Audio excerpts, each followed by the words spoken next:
Welcome to the Deep Dive, where we take a stack of dense sources, articles, and research and turn them into instantaneous insight for you. We are providing the shortcut to being truly well-informed. Our mission today is to explore one of the most paradoxical corners of modern culture, reality television. Right. And we're going far beyond the usual conversations, about guilty pleasures or who behaved badly on last night's episode. Yeah, this isn't a recap. No, not at all. We're investigating its truly profound and often quantifiable influence on public health, on your internal sense of identity, and maybe most surprisingly, on international relations. That's right.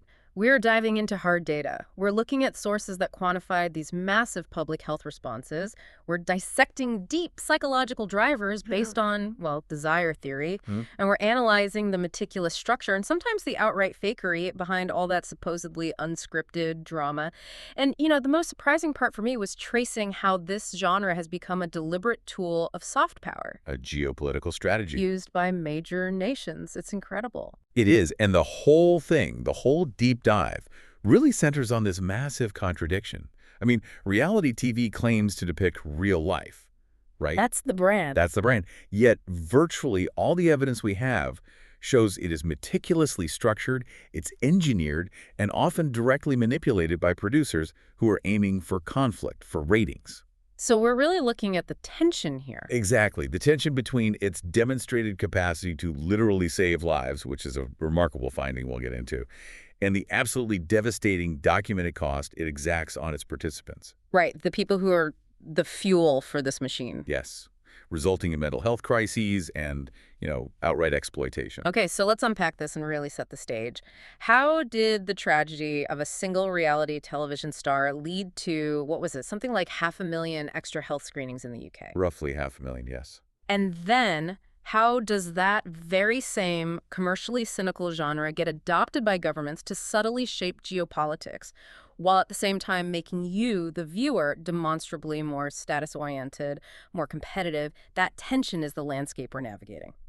So when we look for evidence of reality TV's tangible, real-world consequence, I think we have to start with what is known as the Jade Goody effect. Absolutely. Because this is really the definitive case study where a reality star's personal tragedy translated directly into a massive, quantifiable public health success. It's a truly unique event, mostly because the impact was measured so precisely. Jade Goody, who was a huge British reality star at the time. Right, from Big Brother. From Big Brother, exactly. She first announced her cervical cancer diagnosis publicly in August of 2008. And the story just got bigger from there. It escalated dramatically. In February 2009, it was announced that her condition was terminal. She passed away just a few weeks later. And the immense, highly publicized coverage around her illness created an immediate and really substantial surge in cervical screening attendance across England. And the scale of this reaction is what's genuinely stunning. I mean, it moves beyond just public awareness, which we see all the time, to actual public action. What were the numbers that the research quantified? The research is just crystal clear on this. Approximately 500,000 extra cervical screening attendances occurred in England between mid-2008 and mid-2009. 500,000. And that timing is absolutely critical because the pattern of that increased attendance directly mirrored the pattern and the intensity of the media coverage surrounding her illness and, her subsequent death. The media spotlight basically acted as an immediate, involuntary public health campaign. 500,000 appointments in that short window. I mean, that speaks to an unbelievable logistical success that was driven purely by a celebrity narrative. It's something that, traditional policy or budget increases usually fail to achieve. They absolutely do. And we saw this dramatic peak in March 2009, which was right when her terminal diagnosis and death were announced. Okay. Attendance for screening during that month was a staggering 70% higher than expected. 70%? Yes. And here's the most important metric, really. Among those 500,000 extra attendances, 370 of those tests came back with a result indicating suspected neoplasia. Wow. That is not a small number. It strongly suggests that people who would have otherwise missed detection were caught, and therefore a number of lives were unequivocally saved because of this media exposure. So was this surge just driven by people who were already diligent about their health, the worried well, so to speak? Or did this narrative actually succeed in reaching that historically difficult to screen population? That is the essential question. And the data gives us a really compelling answer. Right. While yes, increases were seen across all age groups, the magnitude of the increase was significantly greater for women aged under 50. Okay. But digging deeper into the specific behavior of those women, the study looked at women aged 25 to 49 who were due for routine screening. A substantially greater proportion of those extra attendees, we're talking 28% of them, were actually overdue for screening. So these weren't people who were just a few months late. No, not at all. Yeah. This means they had not been screened in 60 months or more, 5 years. Wow. Conversely, only about 8% of the surge represented overscreening or unnecessary early tests. So the visibility of Jade Goody's illness acted as a massive, unplanned intervention. It pulled in women who had previously skipped their screenings for years. I mean, that is a profound public good born from a personal tragedy. Precisely. The implication is that lives were likely saved because of this increased public health compliance. However, there's a critical caveat that the expert analysis noted, which really highlights the fragility of this whole mechanism. What's that? The surge effect appears to be relatively short-lived. Ah. So to sustain this benefit, public health officials have to make concerted, ongoing efforts to make sure these newly reached women return for their future regular screenings. You can't just rely on another celebrity tragedy to drive the next wave of compliance. It's still shocking that the most profound public health success of that decade was driven not by policy, not by budgets, but purely by a media spectacle centered on one person's suffering. It is. But now, we have to flip the coin because this is where the narrative gets really disturbing. It connects that immediate positive outcome with the devastating human cost on the participants themselves. The ones who fuel the genre. Exactly. And the contrast is, well, it's horrifying.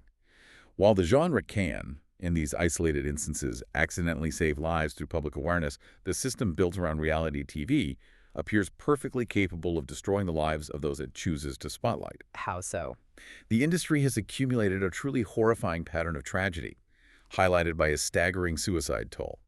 Reports suggest that at least 28 former reality stars have died by suicide, with some sources putting the global total as high as 38 worldwide. That figure alone, at least 28 known suicides among participants in one genre, that is enough to suggest a massive systemic failure of a duty of care. It is. And the specific high-profile cases associated with certain franchises really forced these systemic issues into the public discourse. In the UK, the tragic deaths connected to the show Love Island brought this into devastating focus. We saw the deaths of contestant Sophie Graydon in 2018 at age 32, Mike Thalassitis in 2019 at age 26. Even the host. And the show's former host, Caroline Flack, at age 40 in 2020. These events highlighted this devastating combination of intense, immediate, and often vicious public scrutiny, pre-existing mental health vulnerabilities, and the just overwhelming pressures associated with sudden manufactured fame that, dissolves as quickly as it appears. And what's important to remember is that this tragedy isn't confined to a single format, like dating shows or even a single country. Not at all. The victims span an incredibly diverse range of formats and backgrounds. We see alumni from massive global shows like American Idol and even Storage Wars. Right. The victims included a deputy district attorney, a single father, a young professional boxer. The phenomenon of suicides and attempted suicides among contestants is documented globally. We see it in India, Sweden, England.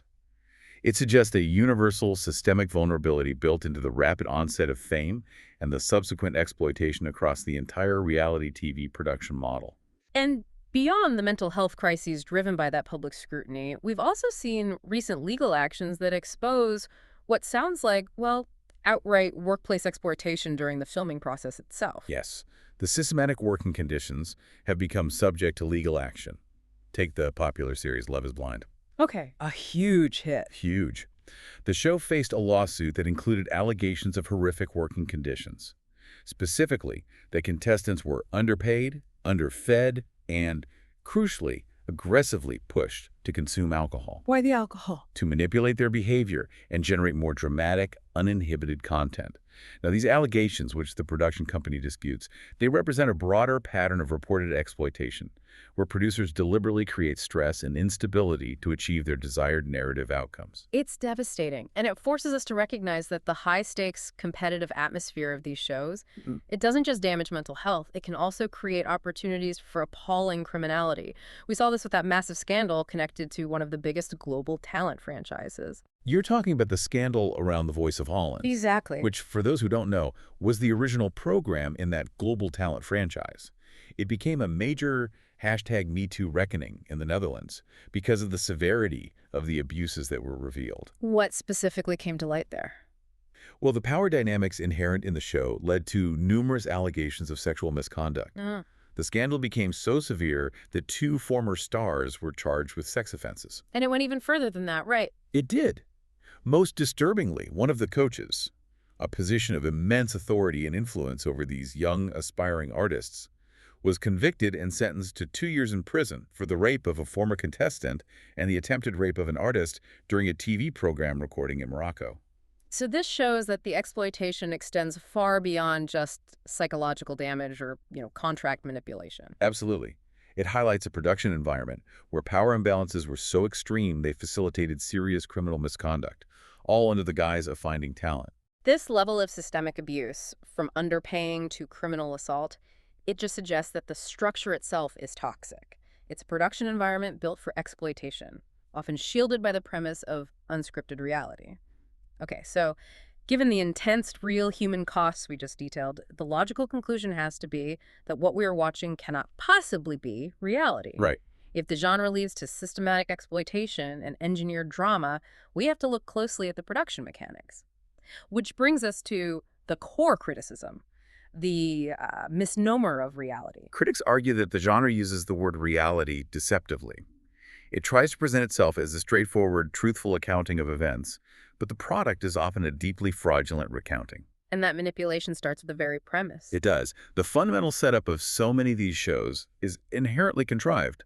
They are based around artificial competitions, like being isolated on an island for months or, manufactured social situations designed purely to generate conflict and drama. So it's not just the premise that's manufactured. The moment-to-moment events are often accused of being staged or at least heavily coached during the actual filming. Yes. The primary criticism focuses heavily on the production techniques used to create more compelling, predictable television. This includes heavy scripting and outright staging. Staging. Shows are frequently accused of having premeditated storylines, where the producers know the arc they want a character to follow. This involves allegedly feeding participants lines of dialogue, staging entire arguments, or even demanding that scenes be restaged multiple times for the cameras to capture the necessary dramatic angle. It completely distorts any spontaneity in the event. And what are some of the technical tricks they rely on most heavily in post-production, in the edit? That's where the real deception happens. Investigative programs like Reality TV Secrets Revealed have detailed the variety of misleading tricks used after filming. For instance, producers routinely combine audio and video footage from different times or from entirely different contexts to create a false chronology or severely distort a participant's behavior and intentions. So you can make someone look like they said something they never said. Or that they reacted to something that hadn't even happened yet. Through clever editing, sound effects, and strategic voiceovers, they can completely reverse the meaning of an event, turning a simple conversation into a shocking confrontation or a genuinely kind act into a manipulative gesture. And we even see examples of outright fakery regarding the basic setup of the show, especially in formats revolving around competitive acquisitions or investment, where the central premise is the only thing that matters. That falls under the contrived premise and fakery category. Yeah. Consider the show Storage Wars. Right, a huge hit. A former star, David Hester, filed a lawsuit claiming that the show was fundamentally staged. He alleged that the items viewers saw in the abandoned storage containers, the highly valuable rare finds, were actually appraised in advance and strategically planted by the network A&E. Planted, as in they weren't really found by chance during the auction. Correct. Furthermore, Hester claimed that A&E would pay for storage lockers for weaker or less interesting cast members to ensure they always had something exciting to bid on, keeping them in the narrative and ensuring the competition remained engaging. And what did the network say? A&E strongly denied these specific accusations. But the lawsuit highlighted the immense pressure on producers to fabricate high-stakes content when real-life spontaneity just fails to deliver the drama. And in the realm of entrepreneurial shows where the goal is supposed to be real investment, the financial reality for viewers is also often grossly misrepresented. Absolutely. Investment shows, like the massive international franchise Dragon's Den and the American installment Shark Tank, they mislead viewers about the seriousness and the stability of the deals shown on air. How so? A comprehensive analysis of 237 deals that were shown being made on the American version found that a massive 43% of those celebrated on-air deals did not lead to any actual investment at all. 43% collapse. Why would that happen after the handshake? It almost always collapses during the post-show due diligence process. Ah, the boring part. The boring part that doesn't make good TV. Once the cameras stop rolling, the investors conduct real audits of the company's books, their inventory, their patents. And often, the entrepreneurs misrepresented their financial status on air, or the investors found that the valuation they agreed to under the pressure of the studio lights simply didn't hold up in reality. And what about the deals that did go through? Another 30% of the deals that did eventually close occurred only under terms completely different, often far less favorable to the entrepreneur than what was agreed upon on television. The Australian and British versions of the show showed similarly poor closing outcomes, proving the dramatic TV moment is often miles away from the legal reality.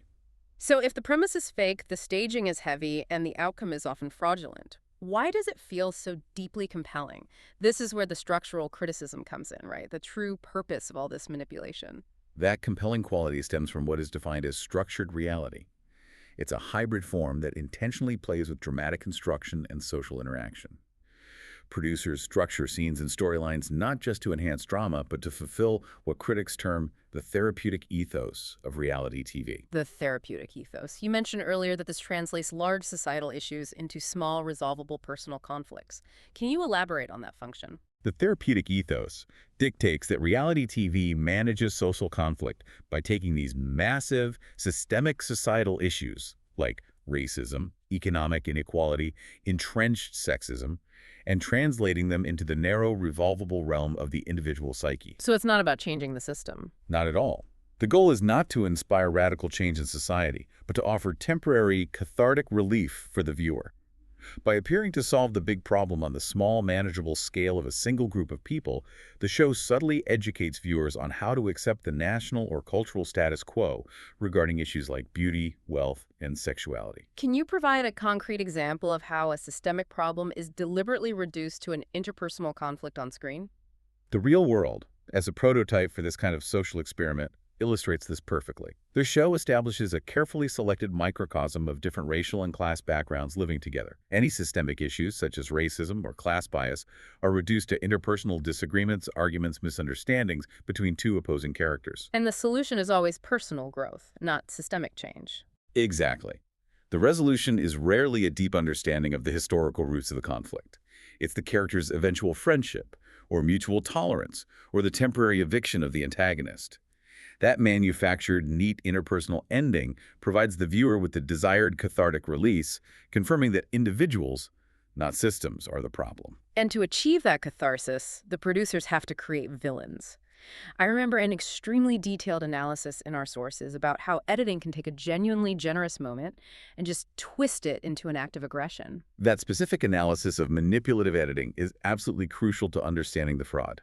We looked at a season of The Bachelorette, where the editing was explicitly used to construct contestant Kenny King as the threatening, violent aggressor, playing into harmful stereotypes. How technically did they accomplish that reversal of intent? The producers used splicing and misdirection. For instance, they inserted a close-up of Kenny with a bloody eye, which was actually from a much later, entirely unrelated Viking role-play scene where he was play fighting.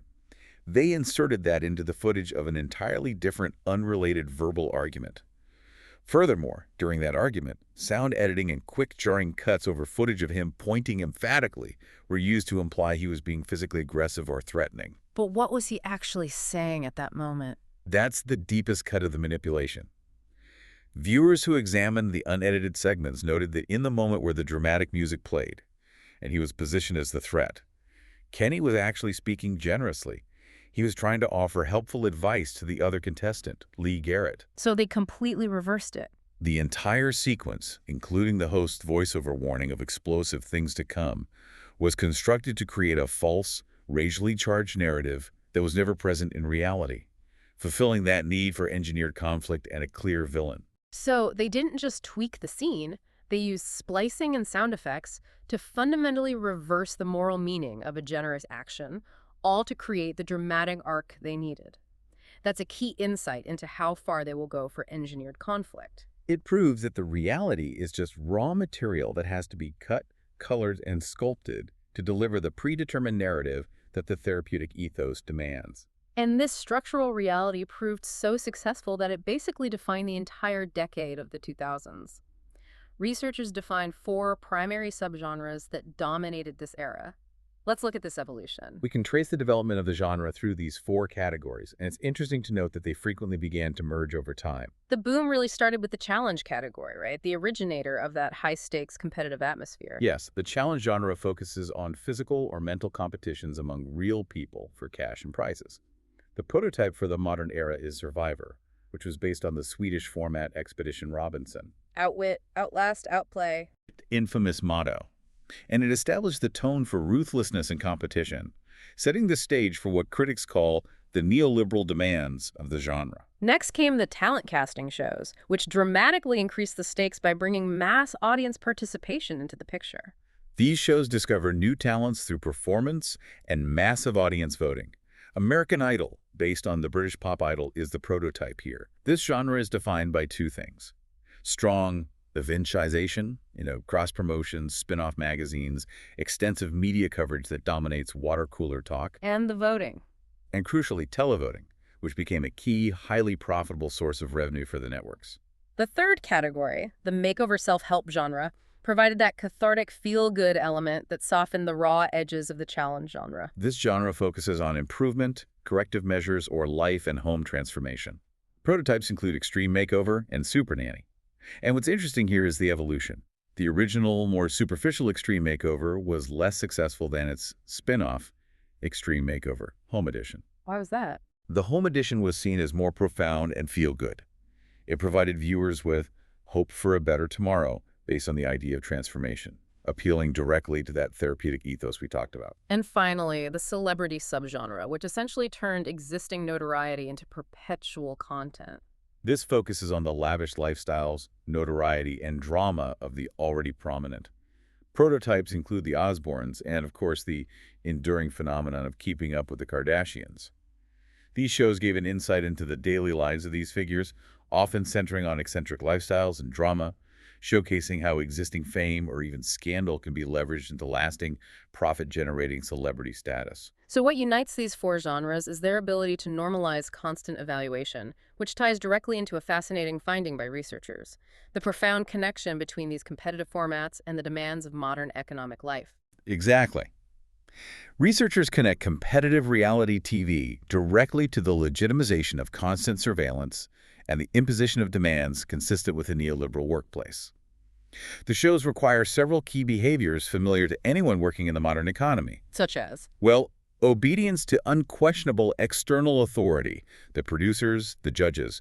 They demand acceptance of team conformity, and they require participants to be passionate and authentic. That sounds like a job description. It echoes job guidelines that require emotional investment, like the mandate for a real smile in service jobs, or the demand to love what you do. So the reality TV contestant is essentially the perfectly managed, constantly monitored model of the contemporary worker. That's the analysis.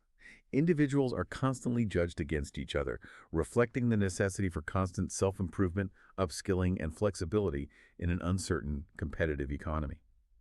And crucially, the constant surveillance, normalized by shows like Big Brother, is legitimized because it provides the viewer with the voyeuristic pleasure of seeing candidates in intimate, raw situations. The analysis suggests that the genre, in its core function, legitimizes constant total surveillance as the necessary precondition for the audience's pleasure, fitting perfectly with the idea that self-improvement and perfect compliance are the only protection from uncertainty and, well, economic firing. When you watch a contestant get ruthlessly fired on The Apprentice because they weren't flexible enough or they weren't passionate enough, that feeling of they deserved it because they failed to adapt, that is precisely the neoliberal lesson being reinforced. We've established that the product is heavily manufactured, often at the expense of its participants, and serves a specific economic and social function by modeling the perfect competitive worker. So what does this all mean for you as a viewer? Why do millions of us tune in to watch manipulated drama that often mirrors harsh economic realities? To understand that, researchers applied Robert Rice's sensitivity theory, which posits that people watch shows that specifically arouse the 16 basic desires that are most important to them in life. Okay. And they found a very specific, statistically significant motivational profile for the reality TV viewer, dominated by two extremely powerful psychological forces. Which desire had the single largest effect, the one that correlated most strongly with reality TV consumption? Status. By far, the largest significant effect was for the motive of status. The research found a direct relationship. The more reality TV a person liked and enjoyed, the more status-oriented that person was in life. The difference in status craving between those who watched 0 shows and those who liked 2 or more approached a full standard deviation, Which is huge in psychology research. a very large group difference. That is a staggering finding. How exactly does reality TV gratify that intense, deep need for status in the viewer? It works in 2 primary ways, and both revolve around the genre's claim to authenticity. The first mechanism is upward, yet superior. Viewers feel they have higher status than the ordinary people portrayed on reality shows. The fact that these are perceived as real people gives psychological significance to the viewer's perception of superiority. So you get to judge them. You get the voyeuristic pleasure of judging someone else's life choices, their fashion sense, their behavior, and it reinforces your own sense of worth. And the second way seems more aspirational, tying back to the pursuit of fame. Precisely. The second way is that the very message of reality television, that millions are interested in watching the real-life experiences of ordinary people, implies that anyone is important. This allows viewers to fantasize that they too could gain celebrity status simply by being on television. It democratizes the idea of fame, feeding that deep desire to be recognized and self-important. That status motive neatly ties back to the exploitative casting methods we talked about. What was the second largest psychological motive driving consumption? Vengeance. Vengeance. People who watched and enjoyed reality television placed a higher value on vengeance, or, enjoying the downfall or suffering of others, than non-viewers. The desire for vengeance is closely associated with the enjoyment of competition and the need to see justice or retribution, however manufactured it may be. So the drama, the arguments, the betrayals, that is the structural mechanism for delivering that psychological gratification. Exactly. And conversely, the research found that people who actively avoid conflict or anger in their daily lives are significantly more likely to avoid viewing reality TV altogether, which confirms that conflict is a core psychological driver of the genre's appeal. Were there any other noteworthy motives that showed up in the analysis? Yes, but the differences were smaller compared to status and vengeance. Sociable people were slightly more likely to watch, driven by the desire for social contact, because reality TV is often a highly public topic of discussion, at work or among friends. Right. Interestingly, honor, which means valuing morality and ethics, was negatively associated with reality TV viewing, which is unsurprising since many reality shows explicitly champion expedience and strategic ruthlessness over genuine ethical behavior. Order and romance, specifically the sexual or dating aspects of some shows, also showed small, statistically significant effects. So the viewers are tuning in primarily because it fulfills a deep, often unconscious craving for status and vengeance. Now, let's pivot to how this psychological mechanism is weaponized by the commercial side of the industry, the economics of authenticity and the consumer trap. Reality TV provided the perfect structural formula for audience integration and participation, resulting in absolutely huge revenue streams, largely generated through product placement and advertising that is woven directly into the content. Shows like American Idol were pioneers in this approach, recording over 4,000 product placement occurrences in 2007 alone. So the ads become part of the show. It allows advertisers to build brands directly into the storyline, making the consumption of products a natural, non-interruptive part of the viewing experience. And given the massive demographic consumption rate, especially among younger generations, the commercial influence is immense. It is. Research indicates that 76% of Gen Z and 68% of millennials consume reality TV today, and its commercial influence is undeniable. But here's the consumer paradox. For these generations, authenticity ranks higher in swaying purchasing decisions than attractive, stylish, or glamorous. So they want it to feel real. They want it to feel real. Brands want influencers who show their less polished, real side, even if it exposes them to online scrutiny, because that perceived authenticity is what seals the deal and generates trust. Yet this pursuit of the authentic, high-status lifestyle immediately creates an insidious consumer trap, which we can call the Kardashian effect. I think we've all scrolled through Instagram and immediately felt that urge to buy something trivial to catch up or project an image. That urge is critical.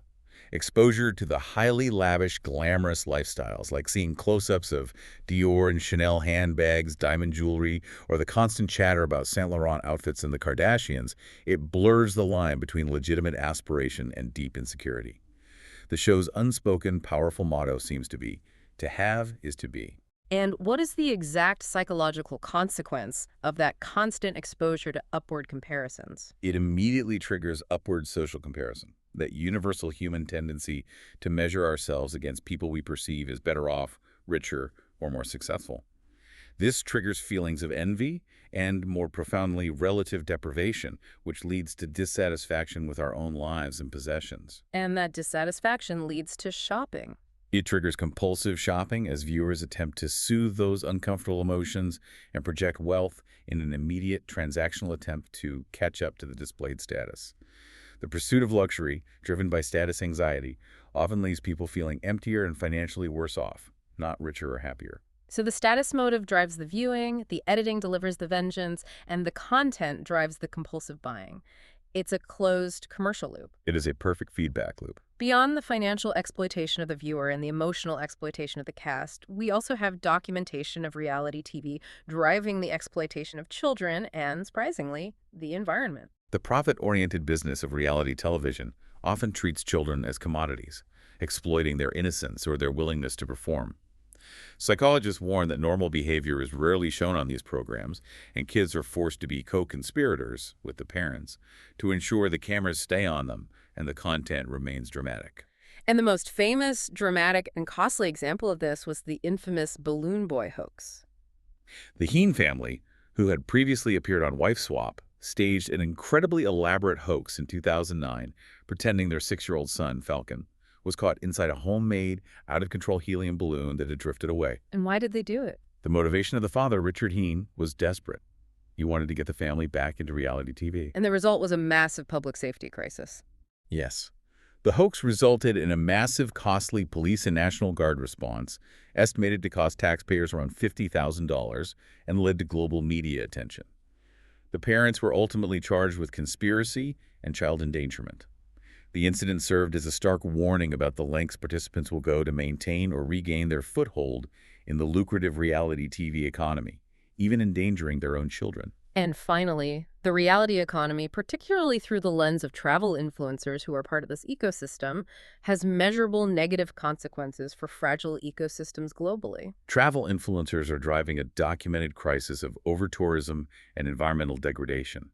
Their constant push for hidden gems and the latest must-visit destinations leads to immediate overcrowding, pollution, and the exploitation of local resources far beyond sustainable limits. Can you provide specific examples of that environmental cost? In India, for instance, the sudden influx of tourists pursuing the perfect shot, often driven by social media exposure related to reality-style travel, has disrupted vital nesting sites. This includes disrupting olive ridley turtles breeding due to artificial lighting, beach parties, and general noise pollution. Wow. Furthermore, the pristine Lakshadweep coral reefs, which are incredibly fragile ecosystems, have suffered documented damage caused by unregulated diving, boat anchors, and the subsequent sewage and solid waste pollution from mass tourism.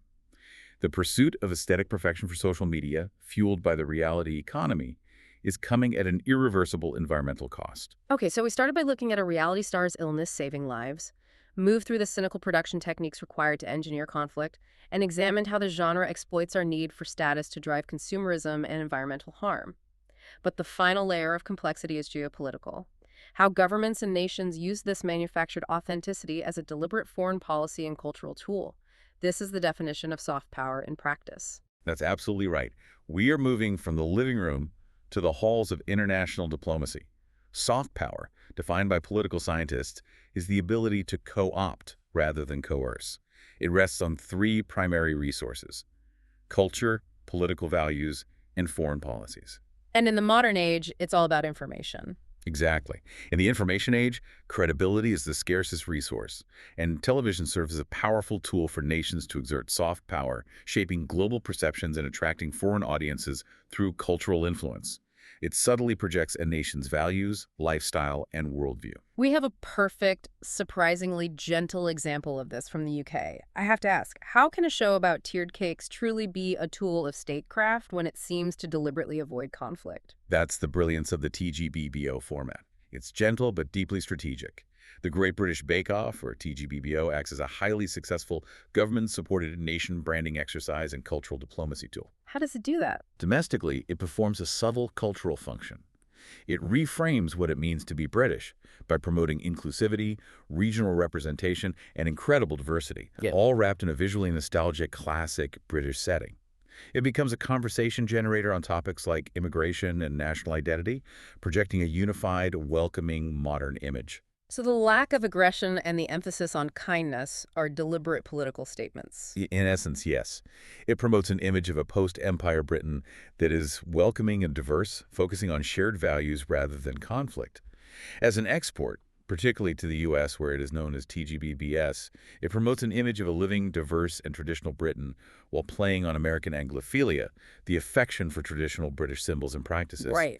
Its massive success lies in challenging negative British stereotypes, like being cold or stuffy, while playing on others, like being eccentric and traditional, all through the seemingly universal, non-threatening appeal of baking. It co-opts cultural interests without any coercion. That's a gentle, indirect form of diplomacy, using flour and sugar. Now, let's compare that to the deliberate, massive, government-driven strategy employed by South Korea with Hallyu, or the Korean Wave. The South Korean case is the gold standard for intentional soft power, because the government intervention was highly intentional and massive in scale. Mm. After the devastation of the Korean War and the late 1990s Asian financial crisis, South Korea strategically used pop culture K-dramas, K-pop, and their formats as a direct tool to rebuild its economy and global image. They implemented a comprehensive soft power agenda that was codified in law. So this involved significant financial and legislative investment. It wasn't just relying on market forces. Absolutely. The government invested huge amounts of money and time through formal planning.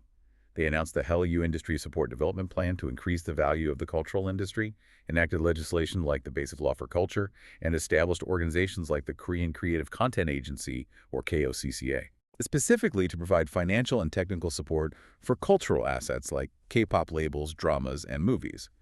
The goal was clearly stated: to infiltrate international pop culture markets and ensure a massive return on this cultural investment, viewing it as a critical economic export. And we see Hallyu evolve in two distinct phases, starting with more traditional television dramas. That's the early wave, which focused regionally, primarily in Asia, driven by the huge success of K-dramas like Winter Sonata. By 2005, South Korea was exporting around $105.8 million worth of television series. And then came the K-pop explosion. Then came Hallyu 2.0 in the 2010s, which shifted emphasis dramatically toward gaining a massive international global fan base through K-pop, spearheaded by groups like EXO, 17, and later global giants like BTS, Twice, and Blackpink. K-pop success, particularly BTS's, is so often attributed to a sense of authenticity, which is that ironic, highly valuable component we keep finding in this genre, even when the content is highly managed and the industry is corporate. That perceived authenticity is crucial and is tied to their dedication to transmedia, a total saturation strategy. They offered fans constant, everyday glimpses into their lives through daily content releases, documenting things like rehearsing, eating takeout, playing video games, or just talking openly. Building a real connection. This dedication to sharing seemingly unscripted, genuine moments created an incredibly deep, dedicated fan base that felt emotionally connected to the artists. And the South Korean government actively utilized BTS's massive global popularity for political messaging and revenue generation, even sponsoring programs like Feel the Rhythm of Korea. And South Korean broadcasters are now innovating by combining their successful reality formats with this soft power strategy to penetrate even tougher global markets, utilizing a concept called globalization. Globalization, which was originally a Western corporate strategy, is adapting a global product to accommodate local consumers or locations. Korean broadcasters are now embracing transnationality by working directly with global over-the-top or OTT platforms and employing runaway production, Which means filming abroad. filming the show abroad to appeal directly to an international audience. Tell us about the recent reality show, Ginny's Kitchen, which exemplifies this strategy. Ginny's Kitchen is a perfect, modern example of globalization as soft power. It utilized runaway production by filming in Mexico. The concept combines food and travel, offering scenic glimpses of the locality, specifically Bacalar Beach, while leveraging the immense international fan base of its cast members, including BTS's V. So they are exporting the culture, the food, and the celebrities all at the same time. Exactly. The show demonstrated successful globalization. It was filmed in a foreign country, but the cast members focused on making accessible, delicious Korean street food for local patrons. The restaurant was temporary, but customers kept returning, embracing the experience. So it worked. It worked. The staff even successfully completed their final mission of earning 12,000 pesos on their last day, thanks to a final takeout order from a customer who enjoyed the experience. It makes Korean culture attractive, successful, and accessible on a global scale. It shows how the Korean broadcasting industry is now pioneering the use of these reality formats to penetrate both regional and Western markets with their culture. This shift just demonstrates the genre's full scope, moving from simple entertainment to being a calculated international policy tool. What we have navigated today demonstrates that reality television, often just casually dismissed as escapist fluff, is actually a complex, contradictory, and immensely powerful machine with profound societal consequences. Yeah, that's clear. We started with the measurable public health success of a celebrity's tragedy, the Jade Goody effect, which tangibly saved lives. And we ended by discussing how governments, specifically South Korea, now use these structured reality shows and their global stars to intentionally project global influence and cultural values. In between, we discovered that the success of the entire genre is strategically engineered.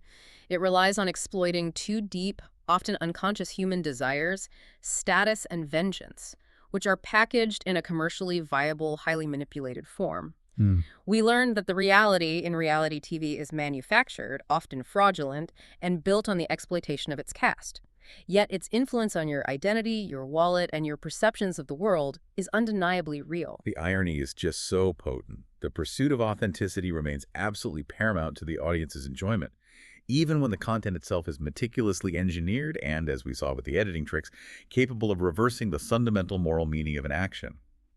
From the decisions made on the editing room floor, determining who is the hero and who is the villain, to the halls of international diplomacy, this desire for the real is the industry's single most valuable commodity. You know that deep, modern craving for authenticity that drives us to watch real people on TV and follow influencers who share their lives? Considering that status is documented as the main motive for watching reality TV and drives compulsive purchasing, here is a thought for you to chew on. Okay. If we are driven primarily by a desire for perceived superiority, how does that yearning for authenticity just become a masked desire for greater status? And if that is true, how does that deep-seated need for relative superiority shape not only what we buy, but how we view success, leadership, and competence in our political landscape? The manufactured reality is just a mirror, and the reflection it shows us is surprisingly honest about our own deepest, most competitive desires. Food for thought for your next scroll. That's the end of this deep dive.